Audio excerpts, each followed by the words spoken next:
Hey guys, welcome back to the channel. In today's video, I'm going to show you how to use Shopee SPayLater in the Philippines so you can buy now and pay later easily. So first, go ahead and open your Shopee app and go to your profile. On this page, you will look for SPayLater under My Wallet. Tap on it. And if it's your first time, you'll need to activate it by verifying your identity. This usually involves submitting a valid ID and completing a quick approval process. But once your SPayLater is activated, you'll be given a credit limit that you can use for purchases. Now, when you shop, just add items to your cart like usual and proceed to checkout. At the payment section, select SPayLater as your payment method.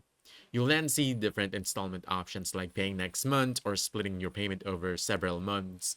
Choose the plan that works best for you, then review the total amount, including any interest or fees, and then confirm your order.